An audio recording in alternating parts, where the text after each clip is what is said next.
La biblioteca de papá. Una historia de traición, silencio y justicia. Tengo 32 años, trabajo como historiadora en una universidad pequeña, vivo en un apartamento modesto en el centro de la ciudad y mi vida parecía completamente normal hasta el martes 14 de marzo, cuando mi madre me llamó llorando. No eran los llantos ocasionales cuando algo salía mal. Era ese tipo de llanto que reconoces después de años. El de alguien que acaba de enterarse de algo que no puede desenterrar. El de alguien que ha estado guardando un secreto y finalmente ha decidido confesar. «Necesito que vengas a casa», me dijo, su voz quebrada. «Es sobre tu papá. Es sobre la biblioteca». Colgué el teléfono después de prometerle que llegaría en 1 hora. Y ahí comenzó todo. Mi padre murió hace 8 años. Fue repentino. Un infarto mientras estaba solo en su oficina, trabajando en lo que siempre lo apasionaba. Su investigación sobre la historia local de nuestra ciudad. Pero lo que él dejó atrás no era solo recuerdos, ni dolor. Era algo mucho más valioso de lo que cualquiera de nosotras comprendía entonces. Mi padre, Héctor Mendoza, fue un historiador obsesionado. Pasó 35 años recopilando documentos, cartas, diarios, fotografías, registros públicos y privados sobre la historia de Rocamora. La ciudad donde nací, donde crecí, y donde todavía viven los fantasmas de quien fui, antes de que todo se volviera gris. No era solo un coleccionista, era un guardián. Su biblioteca, porque así es como todos la llamábamos. La biblioteca de papá. Contenía más de 3000 documentos originales. Algunos de ellos eran únicos. Algunos de ellos nunca se habían sido publicados. Algunos de ellos revelaban historias que la ciudad oficial había decidido olvidar. Cuando papá murió, dejó un testamento claro. La biblioteca me pertenecía ya a mí. No porque fuera la favorita, aunque probablemente lo era, sino porque yo era historiadora como él. Porque entendía lo que esos documentos significaban. Porque él sabía que yo lucharía por preservarlos. Mi madre, Carmen, heredó la casa donde vivíamos. Un hermoso caserón de 3 pisos con un sótano, donde papá había construido sus estanterías personalizadas, su escritorio de roble, sus lámparas de lectura. La biblioteca estaba integrada en la estructura de la casa, física y legalmente. Era mía, pero necesitaba de la casa para existir. Entonces, entró Martín. Martín Álvarez Cortés. Permíteme que te cuente quién era este hombre, porque es importante que entiendas cómo alguien que parecía ser un ángel pudo convertirse en el antagonista silencioso de mi historia. Conoció a mi madre 2 años después de la muerte de mi padre. Era un viudo con 2 hijos adultos. Ambos vivían en Madrid. Ambos parecían desinteresados en la vida de su padre. Tenía 55 años entonces, cabello gris distinguido, una carrera exitosa como abogado, especializado en derecho inmobiliario, y una sonrisa que hacía que mi madre, que había pasado 2 años en un duelo silencioso, volviera a reír. Lo conocí en el cumpleaños número 60 de mi madre. Martín llegó con una botella de vino tinto que costaba más de lo que yo gastaba en alimentos en un mes. Besó la mano de mi madre. Hizo chistes que la hicieron reír. Se interesó genuinamente en lo que yo estaba estudiando. En ese entonces estaba finalizando mi doctorado en Historia Social Latinoamericana. «Es un honor conocer a la hija de Héctor Mendoza», me dijo esa noche, mientras tomábamos café en la sala. «Tu padre fue un hombre extraordinario. La ciudad perdió un tesoro cuando se fue». Yo sonreí. Otros hombres que mi madre había intentado presentarme después de la muerte de papá simplemente me miraban con lástima. Martín me miró con respeto. O al menos eso parecía. Durante el primer año de relación, Martín fue el hombre perfecto. Ayudó a mi madre con las reparaciones de la casa. La llevaba a viajes. Le presentaba a sus amigos. Un círculo cerrado de profesionales exitosos que la trataban como si finalmente mereciera ser feliz después de tanto sufrimiento. Y conmigo fue cuidadoso, respetuoso. Siempre me preguntaba sobre mi trabajo, sobre mis investigaciones. Visitaba la biblioteca cuando iba tras la casa, porque para entonces yo había comenzado a organizar y catalogar los documentos de papá en serio. Y hacía preguntas inteligentes. Escuchaba mis respuestas. Mi madre se enamoró. Yo no desconfié. Debería haberlo hecho. Se casaron en una ceremonia íntima 1 año y medio después de conocerse. Solo familia cercana. Yo estaba ahí, sonriendo, siendo la hija orgullosa de la mujer que había encontrado la felicidad nuevamente. Mi tía me dijo que se veía radiante. «Tu papá estaría contento», me susurró durante la recepción. Después de la boda, Martín se mudó a la casa. Y aquí es donde las cosas comenzaron a cambiar. No de golpe. No de manera que pudiera señalar con el dedo y decir, aquí fue donde el monstruo emergió.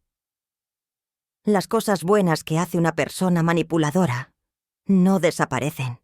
Solo se marchitan lentamente, reemplazadas por pequeñas cosas que no puedes probar, que otros no ven, que empiezan hace que te cuestiones tu propia percepción de la realidad. Primero fueron los comentarios casuales. «Carmen, cariño, ¿has considerado qué pasará con esa biblioteca cuando ya no estén aquí? Es decir, es una responsabilidad enorme. Marta tiene su propia vida, su trabajo. ¿Realmente crees que puede mantenerla?» Yo estaba en la sala en ese momento. Estaba escribiendo en mi laptop, trabajando en mi primer artículo académico importante. Mi madre estaba leyendo un libro. Martín estaba junto a ella, con un vaso de vino, con ese tono de voz que usa cuando estás siendo lógico y razonable. Mi madre levantó la vista hacia él. «Marta adora esa biblioteca. Era el deseo de Héctor». «Por supuesto que lo era», dijo Martín con una sonrisa suave. «Pero los deseos pueden cambiar. Las prioridades pueden cambiar. ¿Qué pasaría si ella se casa algún día? Si tiene hijos. Si se muda hacia otro lugar por un trabajo mejor?» No dije nada. Continué escribiendo. Pero escuché cada palabra. Esos comentarios se multiplicaron. No todos dirigidos a mí. Algunos eran preguntas que le hacías a mi madre cuando pensaba que no estaba escuchando. ¿Cuál era el valor real de esos documentos? ¿Habían sido evaluados alguna vez por un tasador profesional? ¿Sabía ella que hay coleccionistas privados que pagarían fortunas por archivos históricos como esos? Y mi madre, ingenuamente, compartía estas conversaciones conmigo. «Martín dice que deberías considerar hacerle un seguro a los documentos», me dijo una vez. «Dice que es peligroso tener algo tan valioso sin protección legal». Tenía razón, por supuesto. Pero la forma en que ella lo dijo, la forma en que los ojos de Martín buscaban los míos cuando lo mencionaba, me hizo darme cuenta de algo importante. Él no estaba tratando de proteger la biblioteca. Estaba evaluándola. Estaba tasando su valor.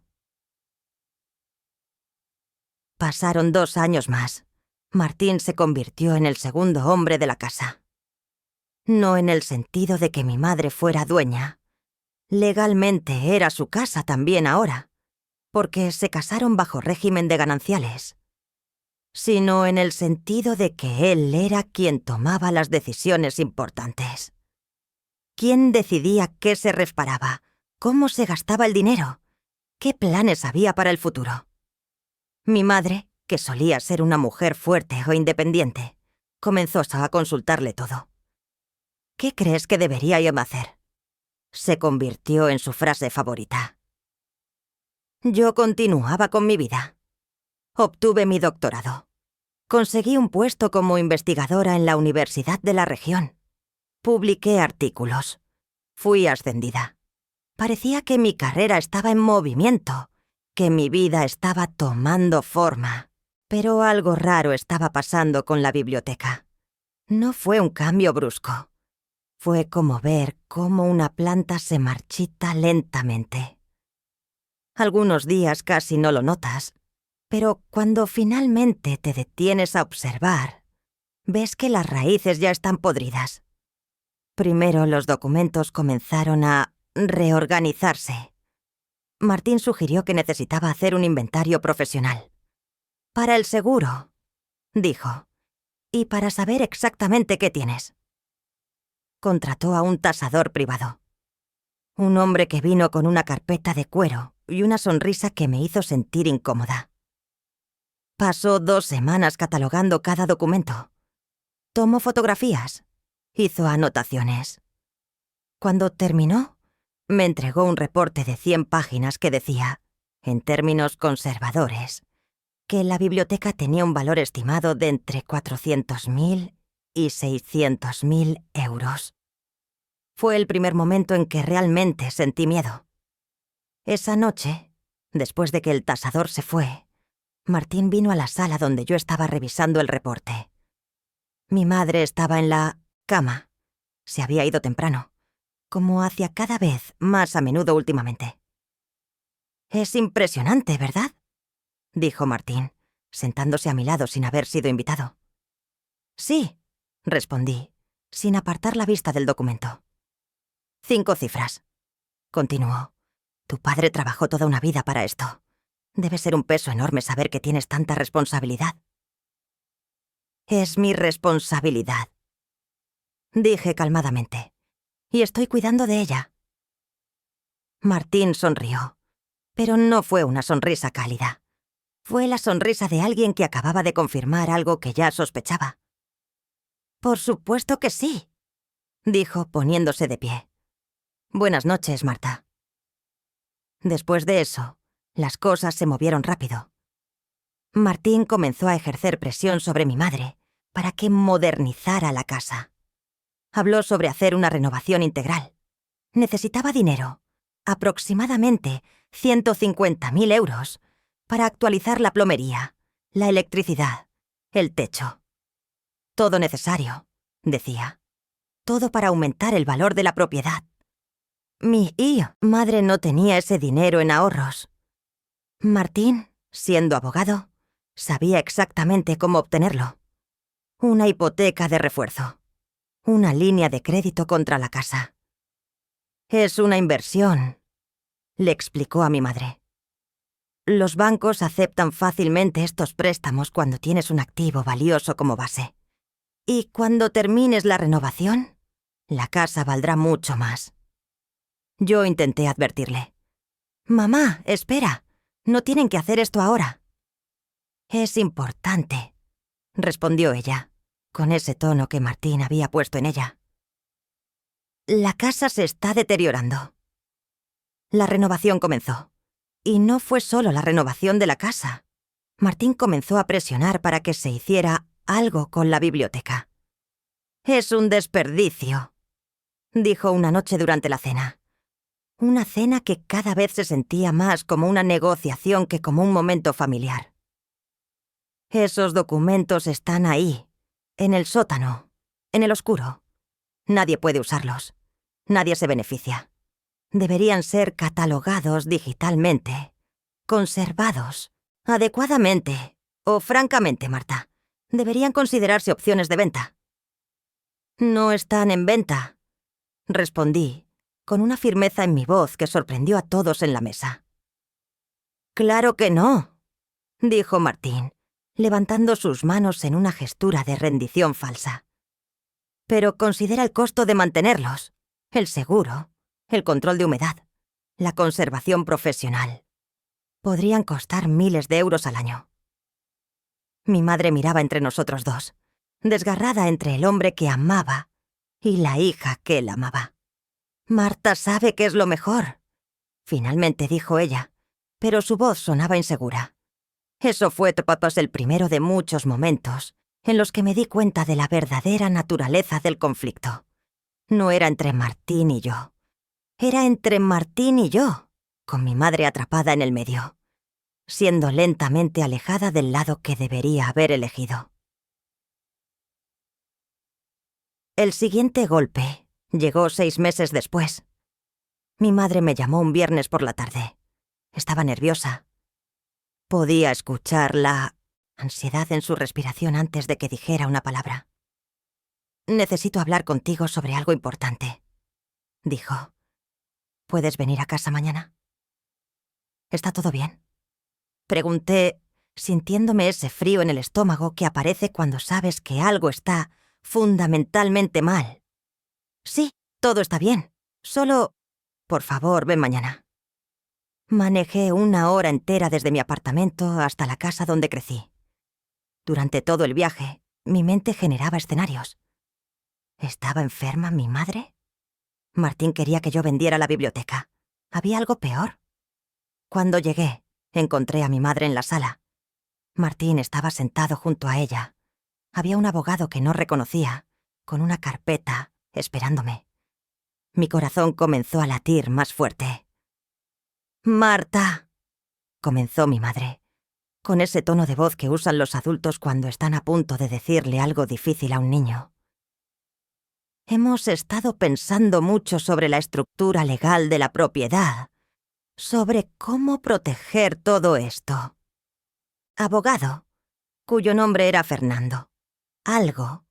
No puedo ni recordarlo ahora, aunque sus palabras están grabadas en mi memoria para siempre. Abrió su carpeta. «Dado que su madre y su padrastro están casados bajo régimen de gananciales», explicó, «y que la propiedad es compartida, hay cierta complejidad legal en términos de sucesión y protección de activos». Yo no dije nada. Sabía exactamente hacia dónde se dirigía esto. «Hemos considerado varias opciones», continuó el abogado. «Una de ellas sería que la biblioteca, dado su valor significativo, fuera transferida de hecho a una entidad legal. Una fundación, por ejemplo». «¿Una fundación?», repetí, mi voz más aguda de lo que hubiera deseado. «Una fundación dedicada a preservar la historia local», aclaró Martín, con su sonrisa perfecta. «Algo de lo que Héctor estaría muy orgulloso. Un legado duradero». «Él dejó su legado en su testamento», dije mirando a mi madre directamente. «Mamá, ¿qué está pasando?». Mi madre apartó la vista. Eso fue lo que me rompió el corazón más que cualquier explicación.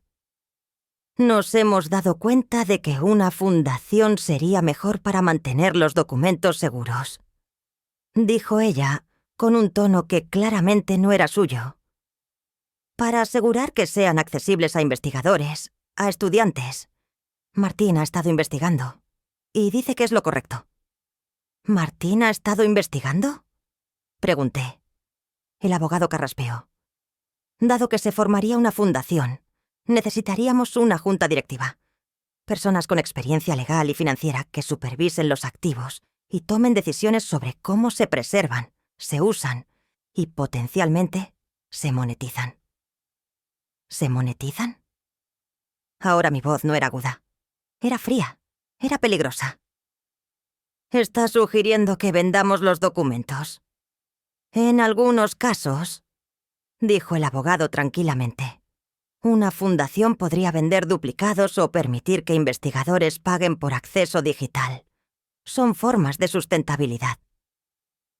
Me puse de pie. «No». «Marta», comenzó mi madre. «No», repetí. «No, eso no está sucediendo. Papá fue claro. La biblioteca es mía». «Y lo seguiría siendo», dijo Martín, con esa voz razonable que hace que las personas irrazonables suenen como si estuvieran siendo injustas. «Solo que bajo un paraguas legal que la protegería mejor y que la haría accesible a más personas». «¿Accesible a más personas o accesible a ti?», le pregunté. El silencio que siguió fue ensordecedor.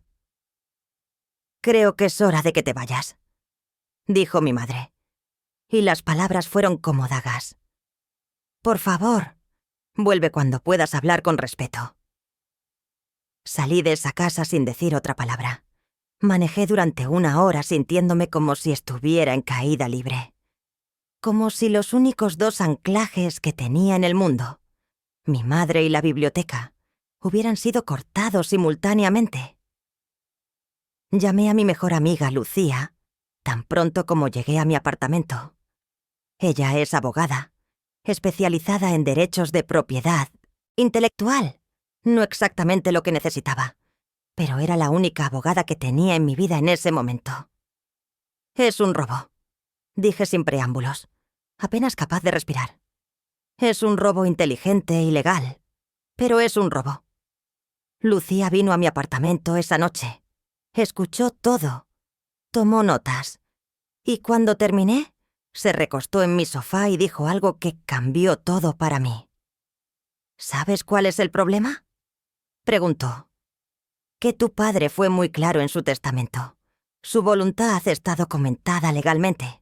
No pueden hacer esto sin tu consentimiento explícito. Pero lo que sí pueden hacer es aplicar presión psicológica hasta que consientas. ¿Y si no consiento?, pregunté. Entonces hay una batalla legal, respondió Lucía. Una batalla que probablemente ganarías, porque la ley está de tu lado. Pero sería cara, y sería fea, y involucraría a tu madre de formas que ninguna de ustedes querría. Eso fue lo que me hizo darme cuenta de lo inteligente que era el plan de Martín. No, necesitaba ganar una batalla legal. Solo necesitaba que yo fuera lo suficientemente débil emocionalmente como para no querer luchar. Durante los siguientes 2 meses, no hablé con mi madre. Ella me envió mensajes. Por favor, entiende que solo queremos lo mejor. Martín realmente cree que esto es lo correcto. ¿No puedes al menos venir así a almorzar? No respondí a ninguno. Lucía me ayudó a revisar el testamento de mi padre. Era airtight, imposible de cuestionar legalmente. Pero Lucía también me señaló algo que se me había escapado. Había una condición. La biblioteca debe ser mantenida como una colección unificada. Si se divide, dispersa o se vende sustancialmente, la herencia se revierte a la ciudad en forma de una dotación a la biblioteca municipal. Mi padre había sido extraordinariamente cuidadoso, pero eso significaba que si consentía a la fundación de Martín, y luego esa fundación vendía documentos o los dividía, yo sería responsable de asegurar que la dotación se siguiera. Era un peso legal que no podía poner sobre mis hombros, así que permanecí firme. Y mientras yo permanecía firme, Martín incrementaba la presión. Mi madre dejó de llamar. Los mensajes se detuvieron. Luego, un día, recibí una carta de un abogado que no reconocía. Era sobre la responsabilidad compartida de la propiedad en caso de litigio familiar. Martín se estaba preparando para una batalla legal. Estaba documentando que si mi madre moría, la casa se dividiría entre los herederos de Martín, sus hijos en Madrid y yo. Si eso sucedía, la biblioteca también estaría en riesgo, porque estaba físicamente en la casa que no era completamente mía. Era un movimiento de ajedrez letal. Era también cuando finalmente comprendí. Martín no estaba tratando de robar la biblioteca por dinero. Bueno, era principalmente por dinero, pero no solo. Estaba tratando de robar la única cosa que me hacía sentir conectadas a mi padre. La única cosa que me hacía sentir como si su muerte significara algo. Y para hacerlo, había hecho que mi madre eligiera entre su nuevo esposo y su única hija. Mi madre había elegido a Martín.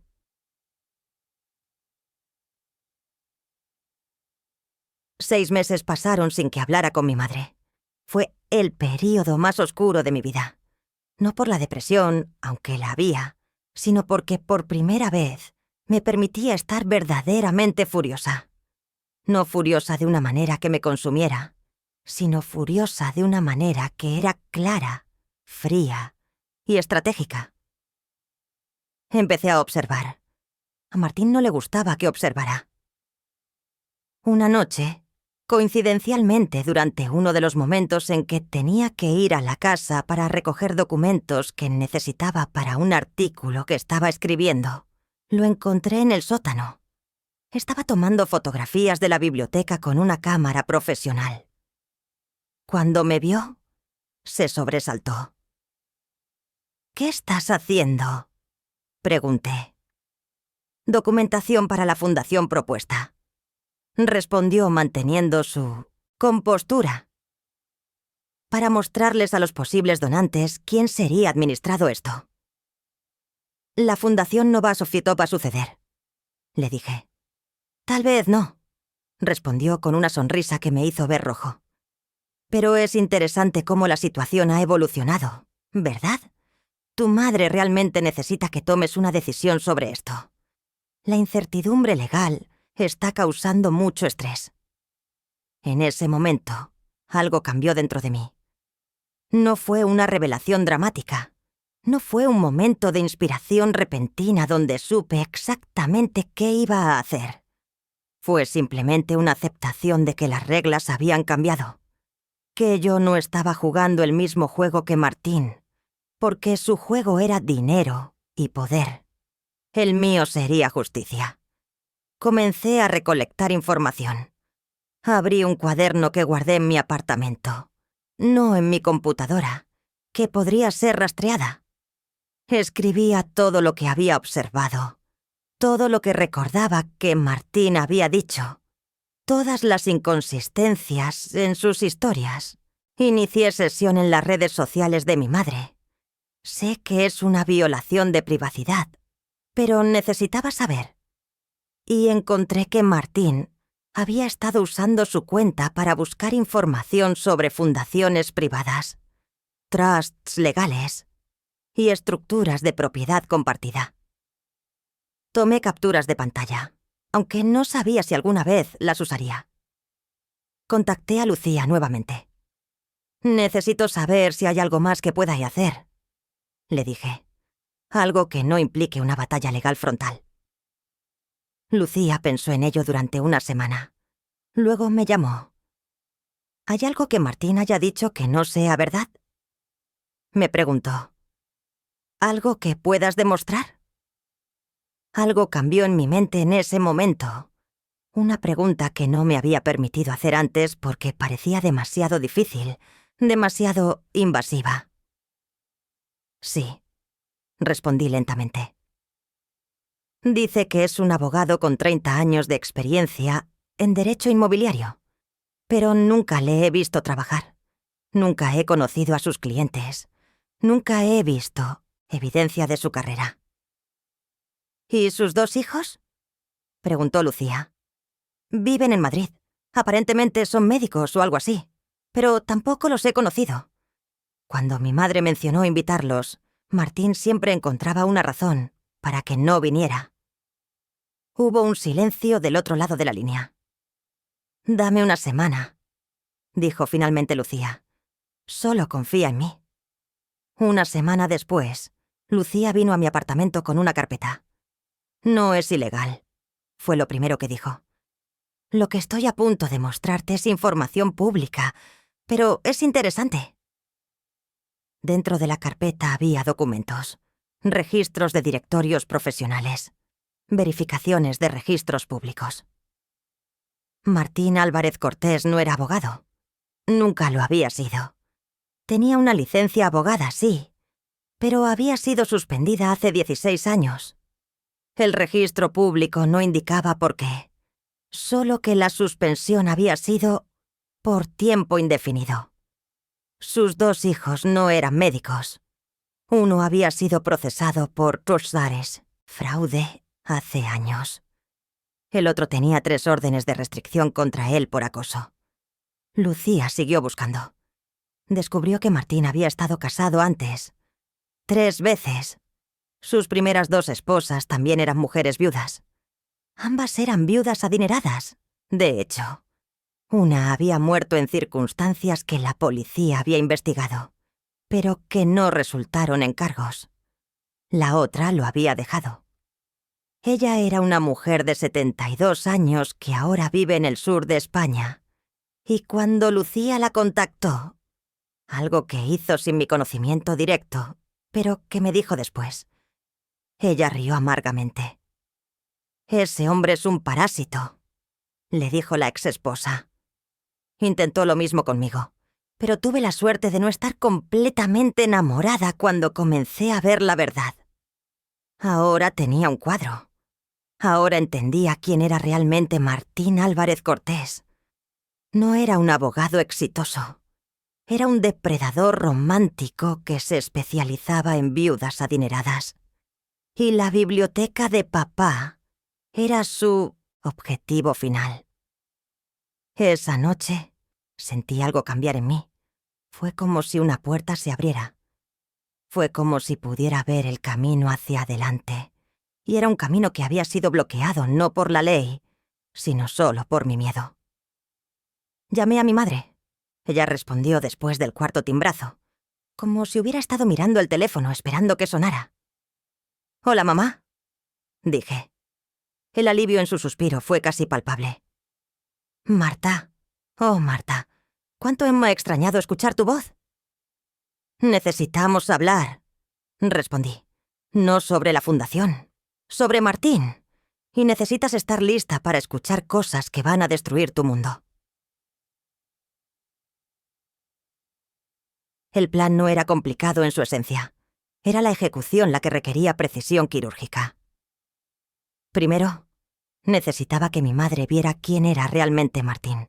No porque yo lo dijera, porque ella no lo creería. Porque el amor ciego es exactamente eso, ciego. Necesitaba que ella lo descubriera por sí misma. Así que pasé una tarde, completa en su casa, la primera vez que Martín no estaba allí, lo cual en sí fue interesante, mostrándole los documentos que Lucía había encontrado. Vi cómo su rostro cambiaba. Vi cómo cada revelación la golpeaba como un puñetazo. «Eso no es posible», dijo cuando le mostré los registros de la licencia suspendida. «Es público», respondí. «Puedes verificarlo tú misma». Ella verificó. Pasó 3 horas en su computadora, siguiendo los enlaces, confirmando cada cosa. Yo estaba en la cocina, bebiendo café, esperando. Cuando finalmente salió de la oficina, estaba pálida. «¿Cuánto tiempo lo has sabido?», me preguntó. «1 semana», mentí. Fueron 4, pero no importaba. No sabía cómo decírtelo sin destrozarte. «Está en su oficina», dijo ella temblando. «Dice que está trabajando en un caso importante.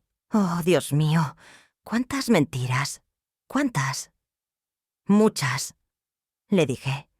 «Y muchas de las cuales van a ser documentadas si aceptas mi plan». Mi madre me miró. «¿Qué plan?». Así que le conté. El plan era crear una trampa. Una trampa legal, social y reputacionalmente destructiva que no violaría ninguna ley, pero que expondría a Martín exactamente por lo que era. Primero, necesitábamos que Martín se incriminara a sí mismo documentando. Mi madre tenía acceso a sus correos electrónicos porque estaban en la misma cuenta del hogar. Con mi ayuda, ella extrajo todos los que mencionaban la biblioteca, la fundación, sus intenciones. Había cientos. Algunos de ellos eran cartas que había escrito a otros abogados reales, colegas de verdad, que mencionaban explícitamente cómo estaba trabajando en una solución creativa para monetizar los activos de la propiedad. «Aquí», señalé, mostrando un correo particular. «Mira esto. Una vez que la fundación esté establecida, podríamos transferir los documentos a un coleccionista privado en Suiza. Con el precio actual del mercado, podríamos obtener entre 400.000 y 500.000. Después, Limpiar los registros de la fundación sería relativamente simple.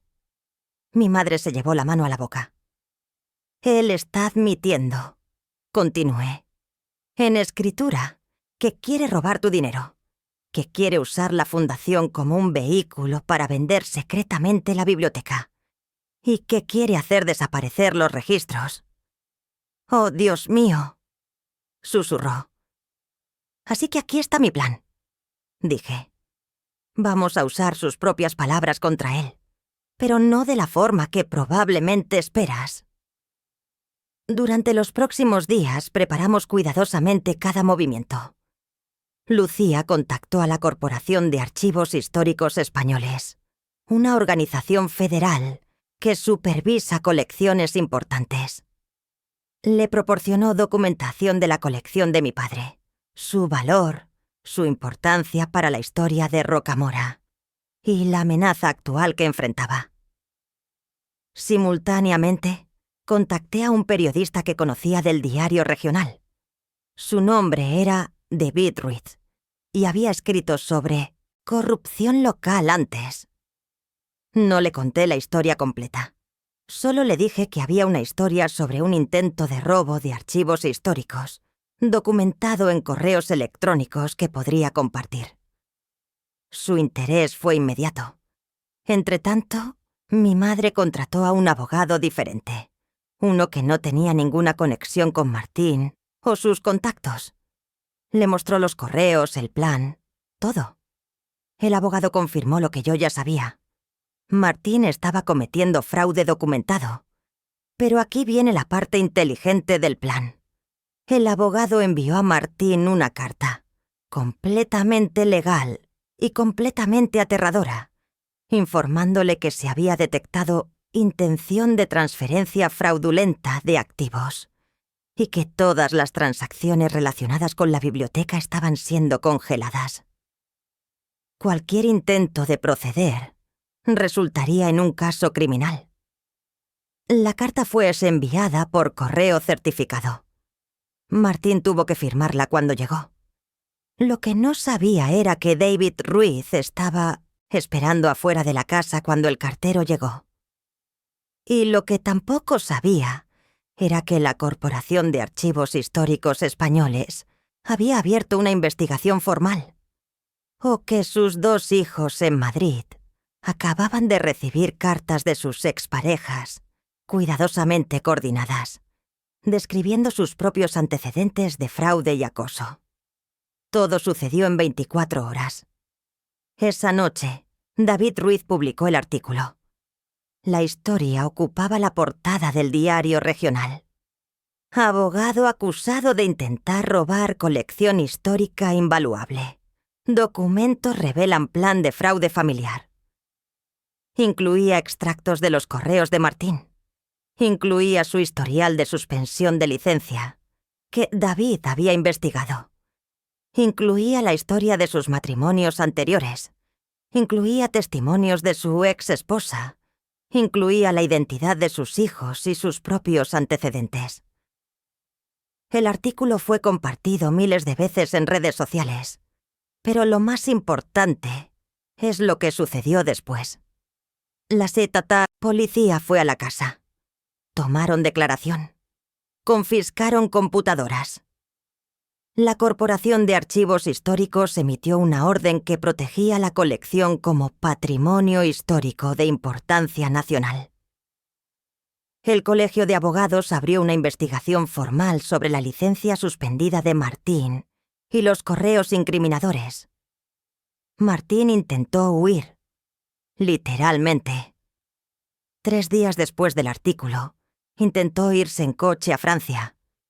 Fue detenido en la frontera por la policía, quienes había recibido instrucciones de detenerlo si intentaba dejar el país. Fue acusado formalmente de fraude, conspiración para robar y manipulación financiera de una persona. El juicio duró 4 meses. No fue un drama de televisión. No fue un final cinematográfico donde todo se resolvió en 90 minutos.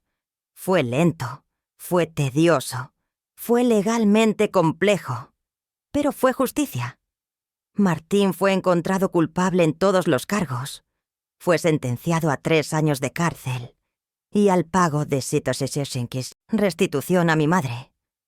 Dinero para devolver el préstamo que había tomado fraudulentamente contra la casa. Su licencia de abogado fue revocada permanentemente. Sus propiedades fueron confiscadas. Su reputación fue destruida, no solo localmente, sino en toda España. La biblioteca se convirtió oficialmente en una colección protegida bajo Patrimonio Histórico Nacional. Mi custodia fue confirmada legalmente y se asignaron fondos públicos para su preservación digital. Lo más hermoso fue lo que la Corporación de Archivos propuso después. Una iniciativa para que la biblioteca fuera catalogada completamente, digitalizada y puesta a disposición de investigadores en toda España. Se hizo en honor a mi padre. Se llamó El legado de Héctor Mendoza, la memoria de Rocamora. Mi madre y yo no hablamos durante un mes después de la sentencia de Martín. No fue porque ella estuviera furiosa conmigo. Fue porque ella estaba furiosa consigo misma. La primera vez que nos vimos después del juicio fue en el cementerio donde estaba enterrada mi padre. Ella estaba parada frente a su tumba, con un ramo de flores marchitas que probablemente había dejado semanas antes. «Lo siento», dijo, sin ni siquiera voltear a verme. «¿Qué sientes?», pregunté. «Todo, nada. Que no te haya creído cuando necesitabas que lo hiciera. Que haya sido tan estúpida». «No eras estúpida», respondí, porque era verdad. «Estabas enamorada. Las personas enamoradas ven lo que quieren ver». Se dio la vuelta hacia mí, con los ojos rojos. «¿Podremos alguna vez volver a ser como antes?», preguntó. Era una pregunta que yo había evitado hacerme a mí misma durante meses. «No», dije, con honestidad. «Pero podemos ser algo diferente. Podemos ser mejores». Lo que sucedió después no fue una reconciliación de película. Fue más lento, más realista. Mi madre comenzó a ver a un terapeuta. Hablaba sobre cómo se había perdido a sí misma en su búsqueda de la felicidad con Martín. Hablaba sobre cómo su duelo por mi padre nunca se había sido realmente procesado, solo postergado. Hablaba sobre cómo había elegido amor sobre intuición. ¿Sientes que me traicionaste?, le pregunté una vez durante una cena que compartimos, unos 3 meses después del juicio. «Cada día», respondió. «Pero también empiezo a entender que lo que pasó a través de mí también te afectó. Y quiero ser alguien en quien puedas confiar de nuevo». Las cosas que hacemos después de que se rompen algo importante son más significativas que los momentos en que se rompe. Eso aprendí. Ella comenzó a venir a la universidad. Se ofreció como voluntaria para ayudar con el proyecto de digitalización de la biblioteca. Comenzó a leer los documentos, los mismos documentos que Martín había tratado de vender, y a comprender por qué eran tan importantes. No solo para mí, sino para la ciudad, para la historia. Unos 6 meses después del juicio, recibí una invitación a la Casa de la Cultura de Rocamora. Me pedían que organizara una exposición de documentos seleccionados de la biblioteca. Una exposición pública que mostrara la historia que había estado guardada en el sótano durante tanto tiempo. Mi madre fue a la inauguración. Estuvo allí cuando corté la cinta roja. Estuvo allí cuando la alcaldesa me entregó una placa que decía: «En honor a Héctor Mendoza y su dedicación a preservar la memoria de Rocamora». Vi a mi madre llorando mientras me miraba presentar el trabajo. No eran lágrimas de remordimiento, eran lágrimas de orgullo. Después, en la recepción, ella me abrazó. «Tu padre estaría tan orgulloso», me susurró. «Yo también lo creo», respondí. Durante los años que siguieron, nuestra relación se fortaleció de maneras que no hubiera imaginado posibles. No porque perdonara todo lo que había hecho. El daño de esos meses fue real. Sino porque ella decidió vivir diferente. Decidió estar presente. Decidió elegirme a mí. La casa donde crecí se convirtió en algo nuevo. La biblioteca no fue tocada. Siguió siendo mía. Siguió siendo sagrada. Pero el resto de la casa fue transformado. Mi madre creó un espacio de investigación. Una pequeña biblioteca de referencia. Un lugar donde estudiantes y académicos podían venir a acceder a documentos, a aprender, a investigar. Ella se convirtió en la directora de ese espacio. Pasó los últimos años de su vida, que finalmente fueron más de los que esperaba tener, dedicada a la preservación de la memoria de mi padre. Cuando finalmente se fue, 5 años después de todo esto, dejó su propia voluntad. Y sí, me dejó a mí la casa, pero también dejó instrucciones específicas. La biblioteca de Héctor debe permanecer abierta para futuras generaciones. Nunca debe venderse. Nunca debe dividirse. Debe ser el corazón de esta casa para siempre. Esas fueron sus últimas palabras sobre la biblioteca. Mi madre, finalmente, aprendió lo que papá había sabido siempre. Que la riqueza real no estaba en el dinero, o en la propiedad, o en el poder. Estaba en la preservación de la verdad, en mantener viva la memoria, en elegir lo que importa. Y finalmente entendió que lo que importaba era yo.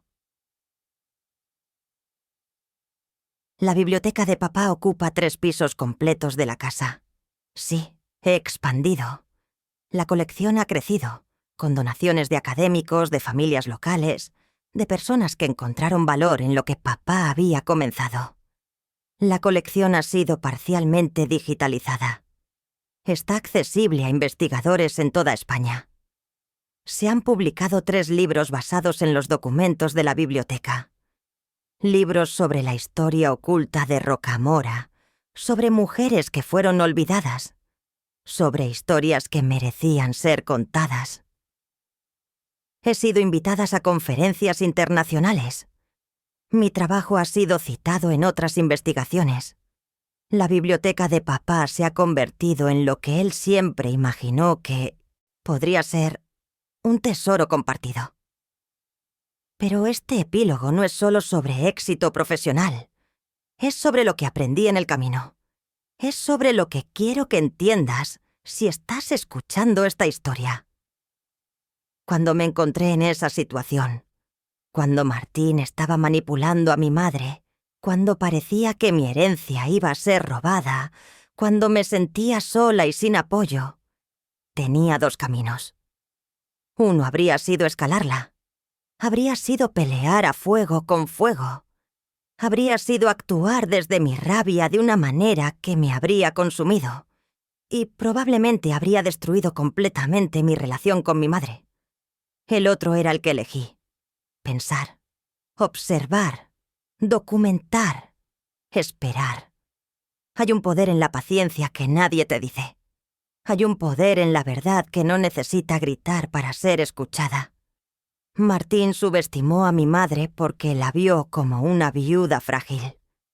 Subestimó a mi madre porque no entendía que el amor puede cambiar de forma, que puede transformarse en protección de su hija. Subestimó a mi madre porque presumí que el dinero y el encanto eran más poderosos que la lealtad familiar. Se equivocó en todo. Y me subestimó a mí porque yo era joven, porque era una mujer, porque parecía que estaba perdiendo la batalla. No sabía que yo estaba jugando un juego completamente diferente. Esto es lo que quiero que entiendas si eres alguien que está siendo manipulado, abusado o traicionado por alguien en tu familia.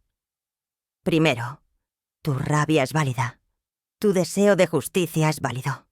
Pero la venganza no es lo mismo que la justicia. La justicia es fría. La justicia es meticulosa. La justicia no necesita ser violenta para ser efectiva.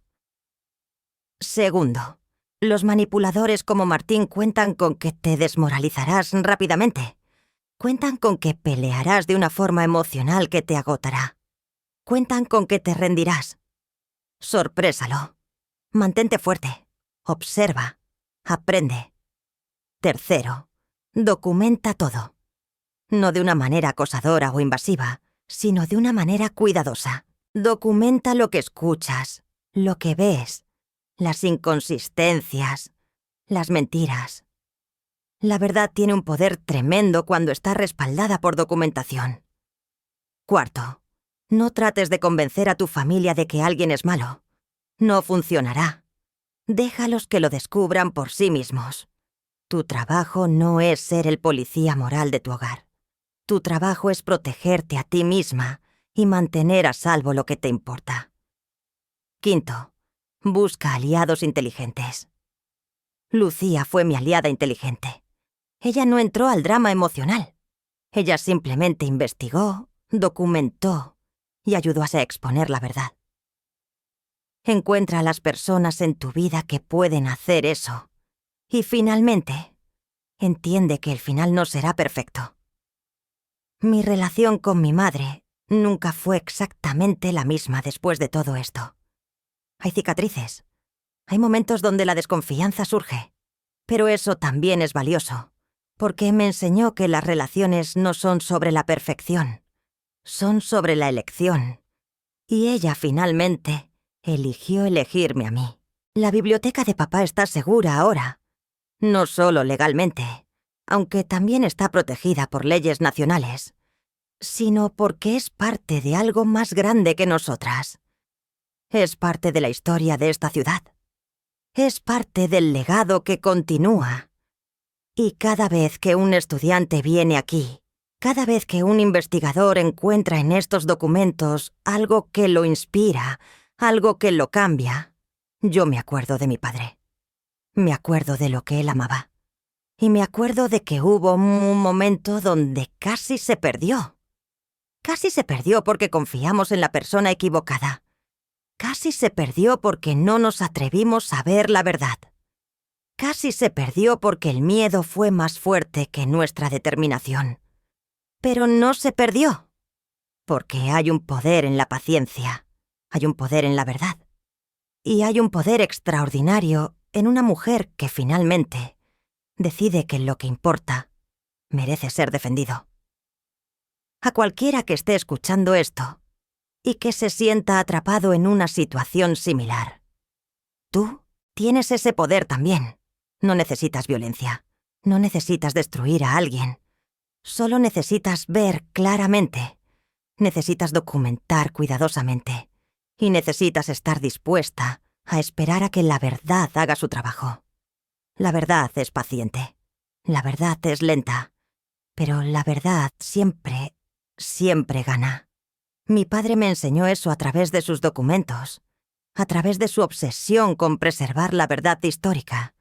Y Martín me enseñó eso de nuevo, aunque de una manera muy diferente, cuando su propia verdad, sus mentiras, sus documentos incriminadores, su plan fraudulento, se convirtió en su caída. Yo no vengo aquí para decirte que todo esté perfecto. ¿No lo está? La vida después de la traición nunca es perfecta. Pero vine aquí para decirte que es posible, que puedes preservar lo que amas, que puedes protegerte a ti misma sin convertirte en lo que temes, que puedes lograr justicia sin mancharte las manos, y que finalmente, cuando todo termina, cuando la verdad triunfa, el sentimiento de paz es tan profundo que casi te hace perdonar todos los años oscuros. Casi, porque algunos días todavía pienso en esos meses donde no hablé con mi madre. Y duele. Pero también me recuerda por qué lo hice. Me recuerda que el silencio a veces es la mejor respuesta. Me recuerda que el empoderamiento no grita, simplemente actúa. La biblioteca de papá está abierta al público todos los martes y jueves. Puedes venir, si lo deseas. Puedes ver los documentos que casi se perdieron. Puedes sentir el peso de la historia, preservada con amor obsesivo por un hombre que nunca supo cuánto importaría su trabajo. Y si alguna vez te encuentras mirando los documentos, leyendo las historias olvidadas que están escritas en papel amarillento, recuerda que cada uno de ellos está allí porque alguien decidió que importaban, que alguien decidió luchar. Eso es lo que aprendí. Eso es lo que quería compartir contigo. No es una historia de venganza, realmente. Es una historia de preservación, de elegir qué es lo que vale la pena salvar, de entender que el poder verdadero no viene de destruir a nuestros enemigos, sino de proteger lo que amamos. Mi padre estaría contento. Creo que, en algún lugar, él sabe. Y mi madre, finalmente, también lo está. Y yo estoy aquí, cuidando la biblioteca, escribiendo mis propios artículos, viviendo la vida que elegí cuando decidí que no iba a dejar que Martín me quitara nada más. Eso es victoria. No es perfecta, pero es mía. Y si estás escuchando esto y te encuentras en una batalla similar, espero que recuerdes que la victoria también puede ser tuya. Solo tienes que estar dispuesta a ser paciente, dispuesta a ser inteligente, dispuesta a documentar la verdad y, finalmente, dispuesta a dejar que la verdad haga su trabajo. Pensé que después de la sentencia, después de que Martín fuera condenado, después de que la biblioteca fuera protegida, todo sería tranquilo. Fue una ilusión infantil.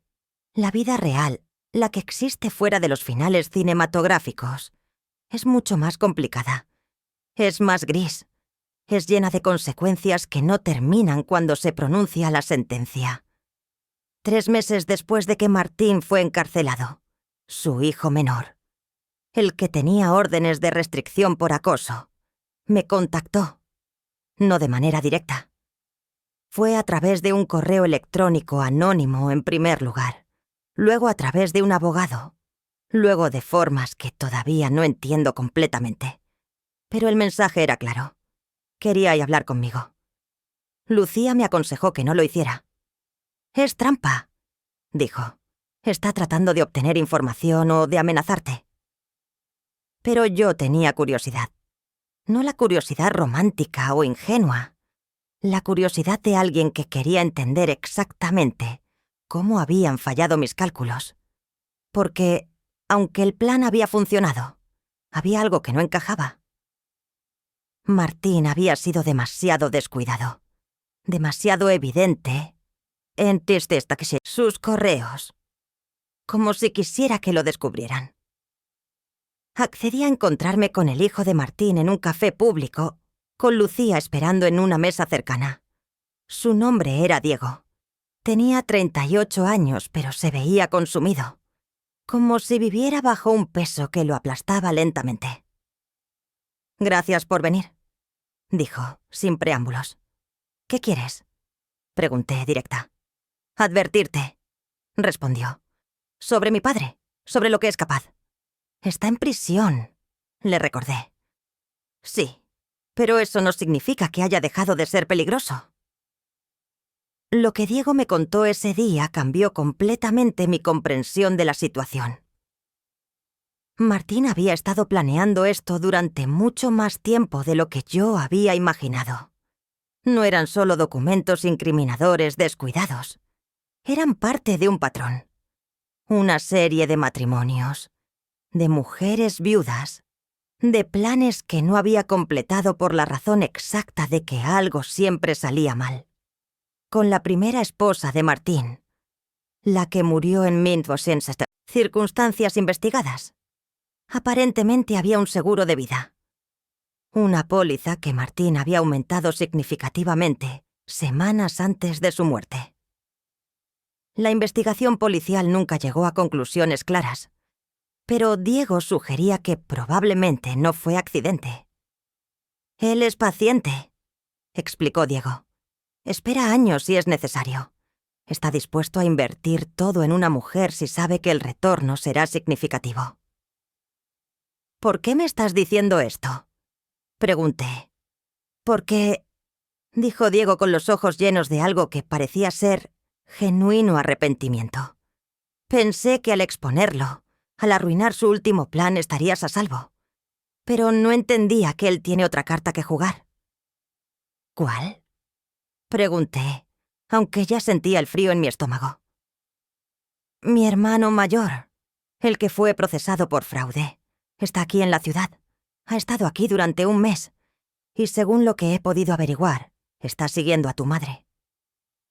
El café se sintió demasiado caliente de insecientes repente. ¿Qué? Susurré. Mi padre no está en prisión por robar tu biblioteca, dijo Diego.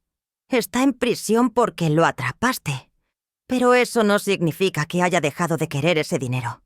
Y ahora que tú estás protegiéndola, ahora que la biblioteca está siendo monitorizada públicamente, ha enviado a mi hermano a ir por una ruta diferente. ¿Tu madre? Continuó. ¿Todavía tiene la casa? ¿Todavía controla la propiedad? Asentí, demasiado conmocionada para el iruse per hablar. Entonces la estás siendo marcada para una toma de control diferente. Una más lenta. Mi hermano Esteban es muy hábil en ciertos tipos de manipulación, especialmente con mujeres solas que están en duelo.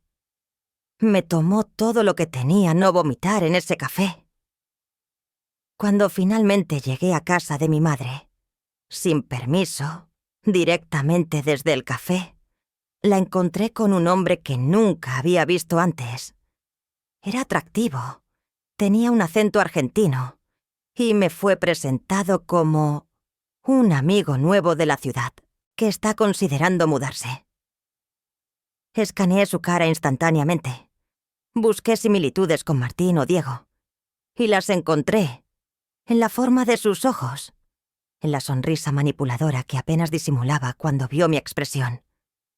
Mi madre parecía preocupada. «Marta, ¿está todo bien? Te ves pálida». «Necesito hablar contigo», dije, apuntando deliberadamente hacia Esteban. Privadamente. Esteban sonrió. Fue la sonrisa más falsa que he visto en mi vida. «Creo que es hora de que me vaya», dijo, con ese acento que sabía era falso. «Ha sido un placer, Carmen. Espero poder verla pronto». Después de que se fue, le conté a mi madre todo. Sobre Diego, sobre Esteban, sobre el plan de Martín que continuaba incluso desde la prisión. «Yo simplemente pensé que era un hombre amable», dijo mi madre temblando. «Vino al proyecto de digitalización hace 2 semanas. Me ayudó a mover cajas. Fue considerado». «Era un depredador», dije con la frialdad de alguien que ha aceptado que el trauma nunca realmente termina. Lo que sucedió después fue que contraté seguridad. Investigué más a Esteban. Descubrí que tenía una orden de restricción de Madrid, que había estado en prisión por estafa romántica. Contacté a David Ruiz, el periodista que había cubierto el primer artículo. Publicó una segunda pieza. La familia Álvarez Cortés, un patrón de fraude intergeneracional. Esteban fue detenido antes de poder hacer más daño, pero el daño psicológico ya estaba hecho. Mi madre cayó en una depresión que duró meses. Se dio cuenta de que no solo había sido manipulada una vez, sino que estaba siendo blanco, sistemáticamente, por una familia de depredadores. Yo tuve que entender algo mucho más oscuro, que mi venganza, aunque había sido inteligente y justificada, no había resuelto el problema real. El problema real era que los depredadores no se rinden después de una derrota. Simplemente cambian de estrategia. Este acto es el pituostissenjo que nadie quiere contar en las historias de venganza. Es el acto donde descubres que ganar no se siente como imaginaste. Que la justicia no trae cierre. Que la verdad, aunque hermosa, puede ser brutalmente dolorosa. Durante los 2 años que siguieron a la exposición de Esteban, mi vida cambió de maneras que no anticipé. Primero, estaba el trauma de saber que ambos eventos, la manipulación de Martín y ahora el intento de Esteban, eran parte de un plan coordinado. Mi madre y yo no fuimos víctimas de dos situaciones separadas. Fuimos objetivos de un único patrón depredador que se extendía a través de una familia completa. Eso cambió cómo veía las relaciones, cambió cómo confiaba en las personas, cambió cómo vivía. Empecé a ver manipuladores en todos lados. Cuando un colega era especialmente amable, me preguntaba cuál era su ángulo. Cuando alguien nuevo entraba en mi vida, investigaba sus antecedentes obsesivamente. Me volví paranoica. O, más exactamente, me volví prudente de una manera que es indistinguible de la paranoia. Mi madre desarrolló ansiedad. Comenzó a tener ataques de pánico. Dejó de salir de la casa. El proyecto de digitalización que la había llenado de propósito se convirtió en una fuente de ansiedad. ¿Qué si alguien más intentaba acercarse a ella a través del trabajo? Fue Lucía quien finalmente me llevó a un terapeuta. «Te estás autodestruyendo», me dijo directamente. «Ganaste, pero estás viviendo como si todavía estuvieras en guerra». Tenía razón. Pasé los siguientes años trabajando en mi propia sanación. No fue lineal. Fue un proceso de 2 pasos adelante, 1 paso atrás. Días donde me sentía fuerte e invulnerable. Días donde la paranoia volvía como un amigo no deseado. Mi terapeuta me ayudó a entender algo importante. Que el acto de documentar, de investigar, de planear la venganza, me había permitido mantener el control psicológicamente. Pero también me había entrenado hasta estar en modo defensivo permanentemente. «Ganaste», dijo mi terapeuta. «Ahora tienes que aprender a vivir en paz». La pregunta era posible? Porque lo que descubrí es que la verdad, aunque valiosa, no cura automáticamente. La justicia, aunque satisfactoria, no borra el daño emocional. Mi madre tuvo que aprender a confiar nuevamente. Y fue más difícil que la batalla legal. Fue más difícil que cualquier venganza. Porque la confianza no se puede litigar. La confianza se tiene que construir lentamente, pieza por pieza. Pasamos años yendo a terapia juntas, hablando sobre lo que había salido mal, sobre cómo ella había ignorado mis advertencias iniciales, sobre cómo yo había dejado que la rabia me consumiera. Fue en una de estas sesiones cuando mi madre finalmente dijo algo que me golpeó de una manera inesperada. «Martín ganó», dijo. «¿Qué?», respondí. «Ganó», repitió. «Porque incluso aunque lo mandaste a prisión, incluso aunque protegiste la biblioteca, él logró exactamente lo que quería. Destrozar nuestra familia, destrozar tu fe en las personas, cambiar quién eres». Lo más horrible era que tenía razón. Martín no obtuvo el dinero. No obtuvo la biblioteca. Pero obtuvo algo casi mejor. Cambió fundamentalmente cómo yo vivía, cómo experimentaba la confianza, cómo me relacionaba con otras personas. Ese fue el momento en que realicé que mi venganza, aunque legalmente perfecta, emocionalmente había sido incompleta. Había ganado la batalla, pero no la guerra. Porque la verdadera guerra no era contra Martín. Era contra el miedo y la desconfianza que había dejado atrás. Hay un momento en tu vida donde tienes que elegir entre quedarte en tu historia de victimización y seguir adelante. Para mí, ese momento vino 4 años después del juicio de Martín.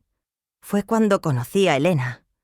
Elena llegó a mi vida de una manera completamente ordinaria. Era una colega de la universidad, historiadora de arte.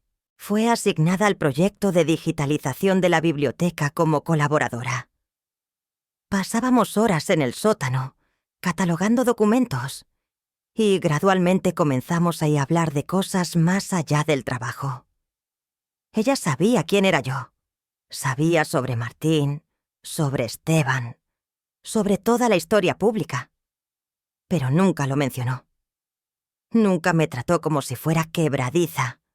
Solo me trató como si fuera una colega, como una persona, como alguien que merecía estar en el presente, no atrapada en el pasado. Fue alrededor de 6 meses después de que comenzamos a trabajar juntas que me di cuenta de que estaba desarrollando sentimientos por ella. La primera reacción fue pánico. Pánico de que ella fuera un manipulador disfrazado. Pánico de que sus amabilidades tuvieran una casi agenda oculta. Pánico de que confiar en ella fuera un error catastrófico. Así que hice algo estúpido. La investigué. Investigué sus antecedentes, su historial financiero, sus relaciones anteriores. Contacté a teachers y personas que la conocían. Pedí referencias. Lucía finalmente me atrapó investigando a Elena en mi laptop. «¿Qué estás haciendo?», preguntó. «Verificando», respondí. «¿A quién?». «A Elena». Lucía cerró mi laptop. «Necesitas detenerte», dijo. «Ahora mismo. Necesitas decirle a Elena lo que estás haciendo, o necesitas dejar de hacerlo. Pero no puedes continuar investigando a personas que amas como si fueran criminales». Así que hice algo aterrador. Le conté a Elena lo que estaba haciendo. Su reacción no fue de indignación, fue de compasión. «¿Quieres saber qué encontraste?», preguntó. «Sí», dije. «Que soy una persona completamente ordinaria que ha cometido errores ordinarios y que ha intentado ser mejor», respondió. «Y que eso debe ser suficiente para ti, porque es lo suficientemente valioso». Fue en ese momento que algo cambió. Elena me ayudó a entender que la paranoia que había desarrollado no era prudencia. Era una prisión que me había construido. «Martín fue el depredador», dijo. «Esteban fue el depredador.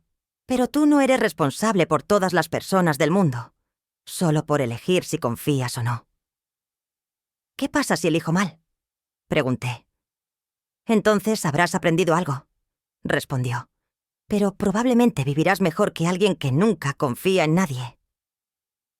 Los años que siguieron fueron sobre aprender a soltar el control, sobre aprender que no puedo investigar a toda persona en mi vida, sobre aprender que la confianza es un riesgo y que los riesgos son parte de estar vivo.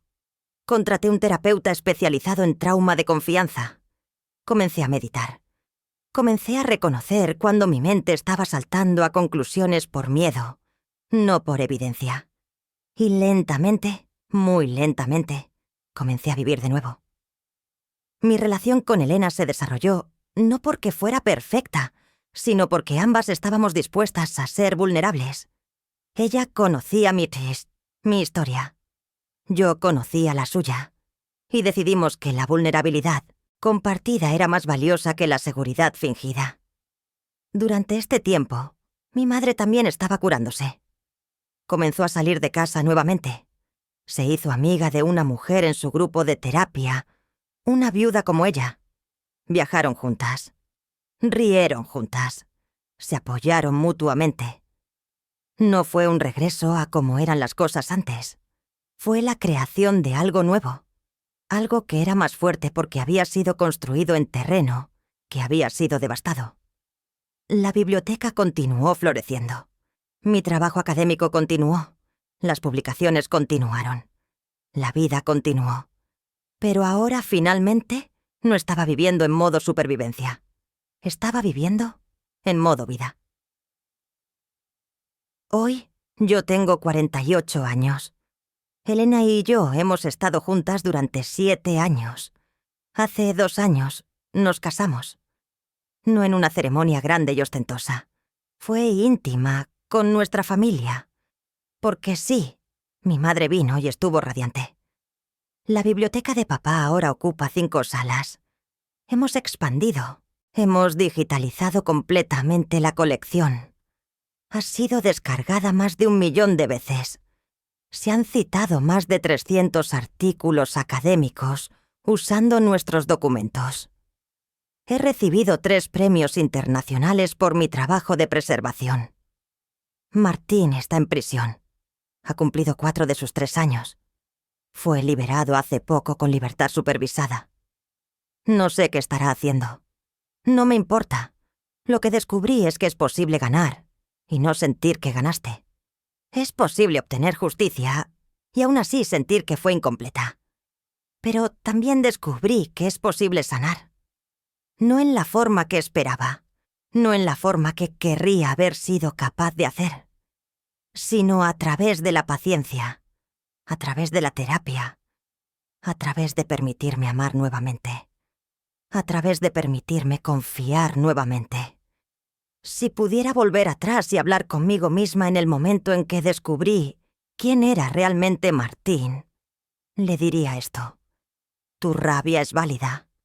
Tu deseo de protegerlo tuyo es válido.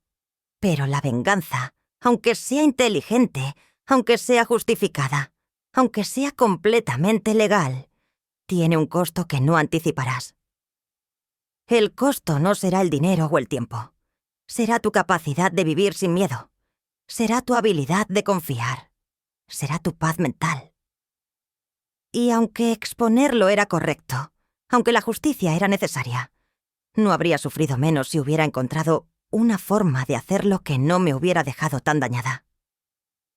Pero aquí está lo importante. Superarás esto. No será fácil. Será un proceso de años, no de meses. Pero descubrirás que eres más fuerte de lo que crees, que eres más resiliente de lo que imaginaste, y que la verdadera victoria no es destruir a tus enemigos. La verdadera victoria es reconstruirte a ti misma. Lo que aprendí es que las historias de venganza que funcionan en películas son fantasías porque omiten la parte más difícil: vivir después. En las películas, el villano es derrotado y la música toca y los créditos ruedan. En la vida real, después de que el villano es derrotado, todavía tienes que levantarte cada mañana. Todavía tienes que permitirte experimentar alegría. Todavía tienes que aprender a no esperar que cada persona sea un depredador. Eso es mucho más difícil que cualquier batalla legal. Y es mucho más importante. Porque si ganas la batalla legal pero pierdes tu humanidad en el proceso, entonces has perdido la única cosa que realmente importaba. Mi mensaje final a cualquiera que esté escuchando esto no es: ve y vengarse de los que te han lastimado. Es: sí, expón la verdad. Sí, busca justicia. Pero hazlo de una manera que no te destruya. Hazlo de una manera que te permita reconstruirte después. Porque la verdadera victoria no es que Martín esté en prisión. La verdadera victoria es que Elena y yo estamos en la cocina de nuestro apartamento en este momento, riendo mientras hacemos café por la mañana. La verdadera victoria es que mi madre está viva, saludable, y es la mejor versión de sí misma que ha sido nunca. La verdadera victoria es que puedo amar sin estar constantemente esperando ser traicionada. Eso es lo que ganaste cuando buscaste la justicia correctamente. No solo que tu enemigo cayera, sino que tú pudiste levantarte. Y esa fue una batalla mucho más importante de lo que jamás imaginé. 3 meses después de escribir estas palabras, porque sí, esta historia que te he estado contando, la escribí deliberadamente para compartirla. Recibí una carta. Fue enviada desde la prisión donde Martín cumple su sentencia. Lucía me aconsejó que no la abriera. Elena concordó. Mi madre suplicó que la quemara sin leerla. Pero yo necesitaba saber. La carta decía: Marta, no espero que me perdones. No espero que respondas. Solo quería que supieras que he comprendido lo que hice. No porque te arruinara mi vida. Claramente eso no fue así. Sino porque vi que, incluso después de destruir tu paz, incluso después de todo lo que hice, tú encontraste una manera de no solo sobrevivir, sino de prosperar. Eso fue lo que me destrozó. No la prisión, no la pérdida del dinero, sino entender que no puedo ser quien te defina. Tu padre sabía algo que yo nunca entendí, que la verdadera riqueza no es lo que posees, sino lo que construyes que continúa después de que te has ido. Yo no construí nada. Yo solo destrocé cosas y traté de robar cosas. Tú construiste algo que durará. Lamento no haber sido capaz de ver eso cuando importaba. Lamento cada daño que causé, no porque me haya afectado, sino porque ahora entiendo que no necesitaba hacerlo. No necesitaba robar nada. Había suficiente valor en el mundo para todos nosotros. Simplemente no sabía cómo verlo. Martín. Leí la carta 3 veces. Luego se la mostré a Elena. «Es manipulación», dijo inmediatamente. «Incluso desde la prisión está tratando de obtener algo». Tenía razón, probablemente. Pero algo en mí quería creer que era genuino.